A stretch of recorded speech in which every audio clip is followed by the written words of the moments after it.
سلام دوستان، امروز میخوام در مورد آلت سیزن صحبت کنم. اینکه آلت سیزن چی هست، کی رخ میده، باید چه نمودارهایی بررسی بشه و اینکه چقدر مونده تا اون آلت سیزن رخ بده. بعد از این ویدیو هم تحلیلش رو میذارم براتون. دوستان، آلت سیزن چیه؟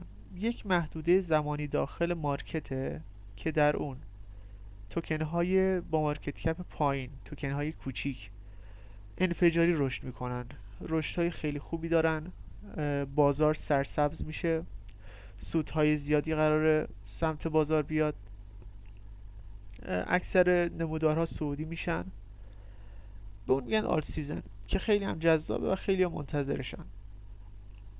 اما چه چیزایی باید بررسی بشه برای تحلیل آلت سیزن؟ دوستان، ما باید دو تا نمودار دامیننس تتر و دامیننس بیت کوین رو بررسی کنیم. دامیننس تتر ساده است، هر چقدر نزولی باشه پول به سمت مارکت میاد و مارکت رشد میکنه. زیاد سمت دامیننس تتر نمیریم، چون که میگم وقتی که نزولیه بازار صعودی میشه و برعکس، چیز خاصی نداره. و اینکه دامیننس اصلا یعنی چی؟ یعنی قدرت تسلط مثلا تتر روی بازار، مثلا قدرت تسلط بیت کوین روی بازار میشه دامیننس بیت کوین. من داخل این ویدیو میخوام فقط در مورد دامیننس بیت کوین صحبت کنم، چرا که نقش خیلی مهمی داره. قبل از شروع ازتون میخوام کانال رو سابسکرایب کنید و این ویدیو رو لایک کنید. اگه سوالی بود داخل کامنت ها بپرسید، من حتما جواب میدم. بریم برای تحلیل یا آموزش. دوستان، هر 4 سال یک بار دامیننس بیت کوین همچین نموداری رو تشکیل میده. اگه این خط مشکی نمودار دامیننس بیت کوین باشه، تقریبا هر 4 سال یک بار همچین نموداری رو تشکیل میده. یک ریزش در زمان کوتاه، یک اصلاح زمانی که دامیننس بیت کوین دیگه ریزش نمیکنه ولی در زمان داره اصلاح میکنه، مدام رنج میزنه، و یک حرکت صعودی آهسته و خسته کننده، و بعدش دوباره ریزشی که همین اول رخ داد اونجا هم رخ میده و این سایکل مدام تکرار میشه. اگه بخوام مرحله گذاری کنم، دامیننس بیت کوین 3 مرحله داره. توی اون سایکل 3 مرحله به وجود میاد.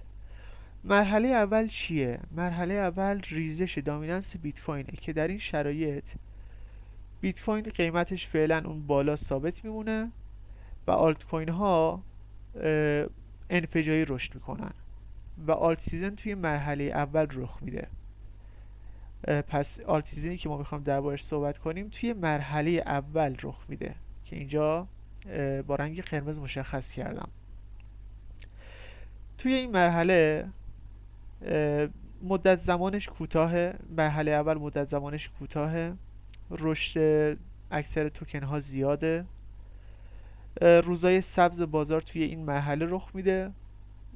در کل لذت بخشترین مرحله چارت دامیننس بیت کوین اینجاست که باعث رشد بازار میشه. بعد از اون میریم برای مرحله دوم. این مرحله به نظر من جهنم مارکته، یعنی بدترین روزهای مارکت توی این مرحله دوم رخ میده که از نظر زمانی از مرحله اول خیلی بیشتره. اگه مرحله اول 3 ماه باشه، مرحله دوم تقریبا شاید 1 سال یا 1 سال و 2-3 ماه باشه. این مرحله همون مرحله محسوب میشه که بیت کوین رو از $60,000 تا $17,000 پایین آورد. اکثر آلت کوین ها پودر شدن، خیلی هاشون نابود شدن، خیلی از ارزها قیمتشون حتی 1/8 شد. همش توی این مرحله دوم رخ میده. روزهای قرمز و سخت مارکت داخل مرحله دوم رخ میده. اما مرحله سوم از نظر زمانی طولانی ترین مرحله هستش و از نظر سختی اینجور بگم که خسته کننده ترین مرحله هم هستش. چرا؟ چون که داخل این مرحله آلت کوین ها معمولا رشدشون شاید در حد 10% باشه، 20% باشه. همچنین داخل این مرحله بیت کوین باید سقف جدیدی رو ثبت کنه. پس مرحله سوم بیت کوین داخلش سقف تاریخی جدید میزنه و ما الان داخل این مرحله هستیم که در حال حاضر بیت کوین تا 74,000 هم اومده و باید بالاتر هم بره فعلا. خب پس مرحله سوم خسته کننده ترین مرحله است، چرا که بیت کوین $10,000 بالا میاد، $5,000 اصلاح میکنه، دوباره بالا میاد، دوباره اصلاح میکنه و نزدیک به 2 سال این مرحله طول میکشه و صبر زیادی میخواد. اگه بخوایم یک بار دیگه مرور کنیم، خلاصه بار براتون بگم، مرحله اول لذت بخشترین مرحله که داخلش آلت سیزن رخ میده. مرحله دوم جهنم مارکته که داخلش بیت کوین اصلاح شدیدی میکنه، مثل اصلاح بیت کوین از $60,000 تا $17,000 و اکثر آلت کوین ها هم اصلاح میکنن، خیلی هاشون هم نابود میشن. و مرحله سوم خسته کننده ترین مرحله هستش که در این مرحله باید بیت کوین سقف تاریخی جدید ثبت کنه، به سمت سقف های بالاتری بره و معمولا 2 سال شاید هم بیشتر طول بکشه و از نظر زمانی بیشتر از 2 مرحله قبلیه. خب دوستان، بریم روی چارت دامیننس بیت کوین براتون این مراحل رو پیدا کنم و توضیح بدم. خب این چارت دامیننس بیت کوینه که روی تایم فریم ماهانه هستش، یعنی هر کدوم از این کندل ها نشون دهنده یک ماه میلادیه. این ریزشی که توی سال 2017 رخ داده همون مرحله اولیه که داخل این نقاشی بهتون نشون دادم که گفتم آلت سیزن توی این مرحله رخ میده.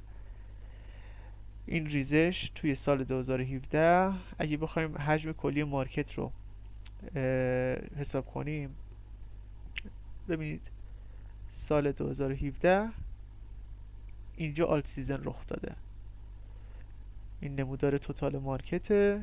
ببینید چقدر حجم پول زیاد شده اینجا، چقدر رشد داشته. دقت کنید اینجا سال 2017 بوده، دامیننس بیت کوین ریزشی شده و اینجا آلت سیزن رخ داده. اما مرحله دوم، این مرحله روی چارت دامیننس بیت کوین تقریبا میشه این ناحیه میشه مرحله دوم که داخل این مرحله بیت کوین و اکثر آلت کوین ها وارد اصلاح بزرگی میشن، قیمتشون کاهشی میشه و روزهای قرمز مارکته. و مرحله سوم که این مرحله هستش، داخل این مرحله بیت کوین به سمت سقف جدید میره، سقف های بالاتر که انتهای این مرحله بیت کوین تقریبا به قیمت $60,000 رسیده بود. بعدش دوباره آلت سیزن رخ میده، این ریزش. و اما این ریزشه، بذارید زوم کنم، این ریزش که سال 2021 رخ داد باعث آلت سیزن سال 2021 شد. آره ببینید، بکشم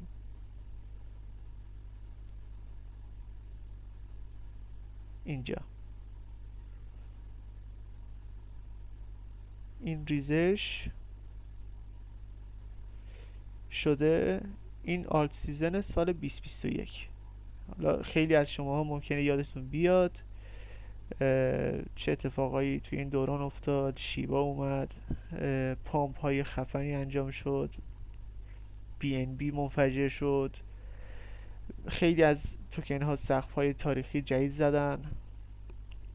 پس ریزش دامیننس بیت کوین در سال 2020 تا 2021 باعث این آلت سیزن شده.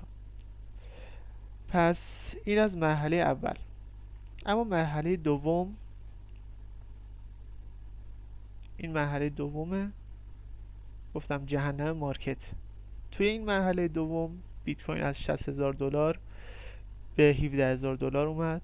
اکثر آلت کوین ها اصلاح کردند، مارکت قرمز بود، تقریبا 1 سال وحشتناک رو پشت سر گذاشت. خیلی دیگه امید نداشتن قیمت برگرده.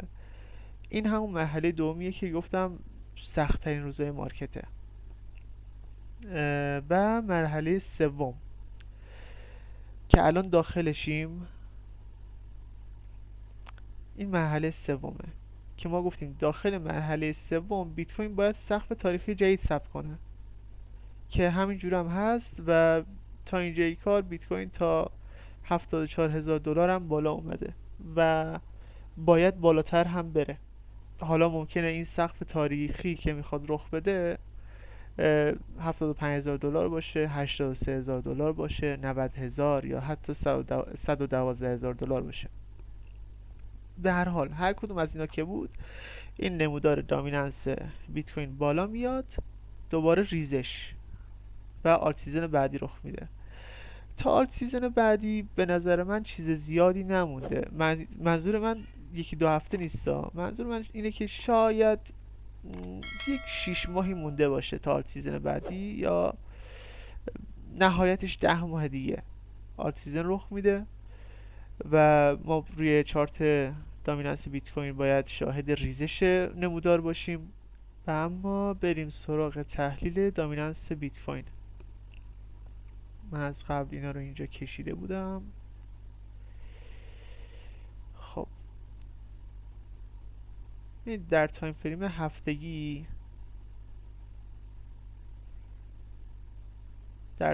هفتگی، توی این ناحیه یک سوپلای زون داریم، یک سوپلای زون هفتگی داریم، قدرتش خوبه و من انتظار دارم وقتی که دامیننس بیت کوین به اینجا رسید واکنش نشون بده و ریزش رخ بده که همون آلت سیزن میشه. حالا ممکنه از این بالاتر بره، احتمالش کمه، ولی خب باید بررسی بشه. باید وقتی که دامیننس بیت کوین به این بالا رسید واکنشش بررسی بشه، بعدش آپدیت میشه. در حال حاضر توی همون مرحله سوم هستیم که بیت کوین داره سقف‌های بالاتر میزنه. دامیننس بیت کوین باید به سمت تراز 59% بیاد. وقتی که به اینجا رسید باید به این سطح واکنش نشون بده. قبلا هم گفتم داخل یک مثلث کوچیک گیر کرده و رو بالا میشونه که همینجوری هم شده، داره رو بالا میره. ببینید هر کدوم از این کندل ها نشون دهنده یک هفته هستن، پس واسه ماه آینده یا 2 ماه بعدی انتظار آلت سیزن نداشته باشید. این اگه بخواد به اینجا برسه حداقل 6 ماه طول میکشه تا نزدیک به 10 ماه آینده. پس فعلا صبر میخواد. نزدیک شما که 3 سال تحمل کردین، این 6 ماه هم بذارید تحمل کنید. ببینید این قیمت داره کجدار و مریض میره بالا. خب و توی همین مرحله سوم گفتم که خسته کننده ترین حالته، به خاطر همینه. خیلی آهسته، پر از اصلاح، پر از نوسان، خسته کننده داره بالا میره و نهایتش به این سوپلای زون برسه یک ریزش رخ میده، مثل همین مرحله اولی که قبلا براتون گفتم اینجا رخ داده. همچین چیزی رخ خواهد داد که آلت سیزن اونجا اتفاق میفته. تعدادی از دوستان سوال پرسیده بودن که آلت سیزن توی سال 2024 رخ میده یا 2025 از نظر زمانی. ببینید این ترند لاینی که اینجا هست، انتهای این ترند لاین و محلی که با این سوپلای زون برخورد میکنه توی سال 2025 هستش. من بعید میدونم که توی سال 2024 این آلت سیزن رخ بده. به نظر من بعد از سال 2025 رخ خواهد داد. دامیننس بیت کوین اینجا آهسته بالا میاد، اینجا اواخر سال 2024 و داخل سال 2025 این ریزش باید رخ بده.